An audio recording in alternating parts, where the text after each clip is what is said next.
Hello everyone, I'm Divya, your math facilitator. So ఇవాళ నేను మీకు క్లాస్ చెప్పడానికైతే రాలేదు, కానీ ఒక సీరియస్ ఇష్యూ గురించి మాట్లాడడానికి వచ్చాను. అండ్ ఈ ఇష్యూ ఒకరికి సంబంధించింది కాదు, డెఫినెట్గా అందరికీ చాలామందికి సంబంధించింది.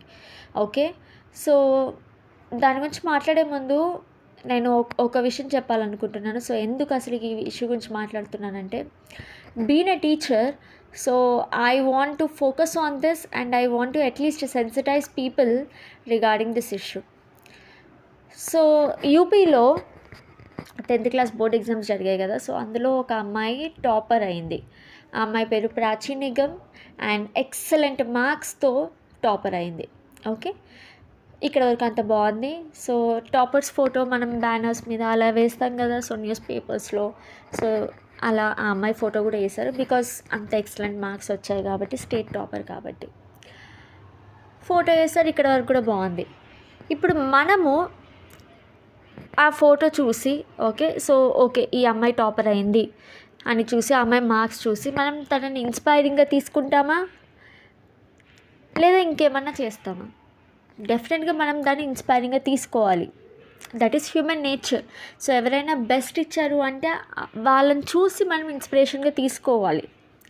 కానీ ఇక్కడ ఈ కేసులో కొంచెం డిఫరెంట్గానే రియాక్ట్ అయ్యారు జనాలు. డిఫరెంట్గా అనడం కన్నా రొటీన్గా అనడం బెస్ట్ ఏమో, ఎందుకంటే ఎప్పుడూ జరిగేది ఇదే కదా. సో నేను ఇష్యూ గురించి ఎలాబరేట్ చేసిన తర్వాత మీ అందరికీ అర్థమవుతుంది. జనరల్గా మన చుట్టుపక్కల చాలాసార్లు జరిగే ఇష్యూ ఇది. సో ఏమైంది మరి, ఆ అమ్మాయిని ఫొటోస్ వేసి మనం పబ్లిసిటీ చేసాం కదా, అక్కడ జనాలు ఆ అమ్మాయి ఆస్పిరేషన్ ఒక ఇంజనీర్ అవ్వడము, ఓకే గ్రేట్ ఇంజనీర్ అవ్వాలి అనేది ఆ అమ్మాయి ఆస్పిరేషన్.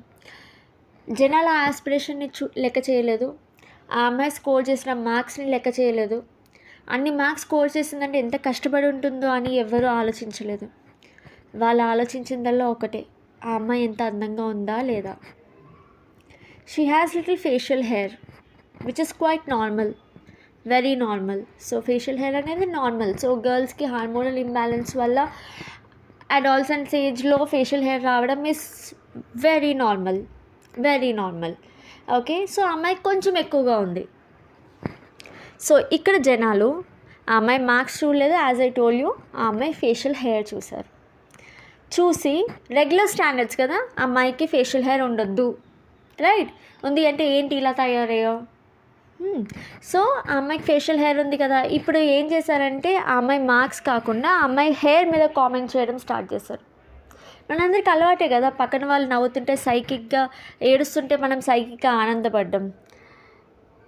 ఎంత ట్రోల్ చేస్తున్నారు ఆ అమ్మాయిని అంటే, లాస్ట్కి ఆ అమ్మాయి ఒక స్టేట్మెంట్ ఏమిచ్చింది అంటే, నాకు అసలు నేను టాపర్ని అవ్వకపోయి ఉంటే నాకు ఇలా జరిగేది కాదు కదా, అసలు నేను అంత చదవపోయి ఉంటే, నేను టాపర్ని అవ్వకపోయి ఉంటే నా ఫోటో ఇలా పేపర్లో వచ్చేది కాదు, అందరూ నన్ను ఇంత ఎగతాళి చేసేవాళ్ళు కాదు కదా అని ఆ అమ్మాయి బాధపడుతుంది. సో మీకు ఫన్నీగా అనిపించే ట్రోల్స్, కామెంట్స్ ఆ అమ్మాయిని సైకలాజికల్గా ఎంత నెగిటివ్గా ఇన్ఫ్లుయెన్స్ చేశాయో చూడండి. She should be a great engineer, అది తన ఆస్పిరేషన్. కానీ మీరేం చేశారు? ఆ అమ్మాయి ఫీలింగ్ ఎక్కడి వరకు వచ్చింది? She still an adolescent. ఇంకా తనకు సరిగ్గా ఏం తెలీదు, ఎంత పాజిటివ్గా తీసుకోవాలి, ఈ లోకం ఇంతే అని ఇంకా తెలీదు. మీరు ఏ రేంజ్లో ట్రోల్ చేస్తారంటే, తనకి ఇప్పుడు ఎలా అనిపిస్తుంది అంటే, అసలు నేను టాపర్ అవ్వకపోయి ఉంటే బాగుండేది కదా. సో ఈ ఇష్యూ నేను ఇప్పుడు ఎందుకు తీసుకొస్తున్నా అంటే, ప్రాచీ అలా అనడం నాకు చాలా బాధ అనిపించింది. ఎందుకంటే we have to progress, right. So కష్టపడింది అమ్మాయి అబ్బాయి అని కాదు, ఎవరు కష్టపడ్డా కూడా వాళ్ళకి ఆ గుర్తింపు రావాలి. సరే రాకపోవడం పక్కన పెట్టి, తనని నెగిటివ్గా ఎంతవరకు ఇంపాక్ట్ చేస్తుంది ఈ సొసైటల్ ప్రెషర్స్, ఈ జెండర్ డిస్క్రిమినేషన్స్ అండ్ ఈ సొసైటల్ నార్మ్స్కి మనం తగ్గట్టు ఉండాలన్నది, ఇలాగే ఉండాలి, ఏమైనా రూల్ ఉందా? ఎంతవరకు కరెక్ట్? ఇంకెప్పుడు చేంజ్ అవుతాం మనము? ఇక్కడే కాదు, ఇంకా ఇంకా చాలా ఇష్యూస్. ఇది ఒక కొంచెం హైలైట్ అయిన ఇష్యూ అండ్ కొంచెం నాకు బాధ అనిపించిన ఇష్యూ.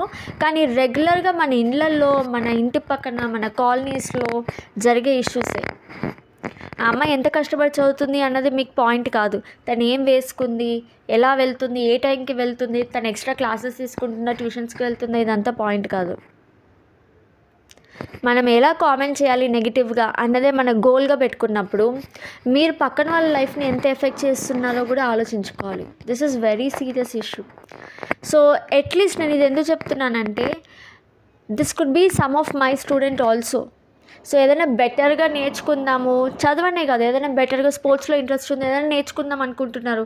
కానీ ఇంట్లో పేరెంట్స్ కానీ లేదా చుట్టుపక్కల వాళ్ళు కానీ, ఒకవేళ పేరెంట్స్ ధైర్యం చేసి పంపించినా చుట్టుపక్కల వాళ్ళు ఏమంటారు, అమ్మాయికి ఇదంతా అవసరమా? which is again the same thing. We are again going back 20-30 years వెనక్కి వెళ్ళిపోతున్నాం మనం. కానీ మనమైతే 20th centuryలో ప్రోగ్రెస్ అవ్వట్లేదు. సో నాకు ఇది ఎందుకో చాలా బాధ అనిపించింది అండ్ చాలా థింగ్స్ నాకు రిలేట్ అయ్యాయి and I wanted to share it with you. So విన్న వాళ్ళకి అట్లీస్ట్ కొంచెమైనా జెన్యున్గా అనిపిస్తే ప్లీజ్ ఇప్పటికైనా కొంచెం చేంజ్ అయ్యి అట్లీస్ట్ ఇలా క్రిటిసైజ్ చేయడం, బుల్లీ చేయడం, వెక్కిరించడం ప్లీజ్ మానేసేయండి. So let's acknowledge the hard work. Let's motivate. కుదిరితే మోటివేట్ చేయండి, కుదరకపోతే వదిలేయండి, అంతేగాని డీమోటివేట్ చేయొద్దు ఎవరిని. That's all. Thank you.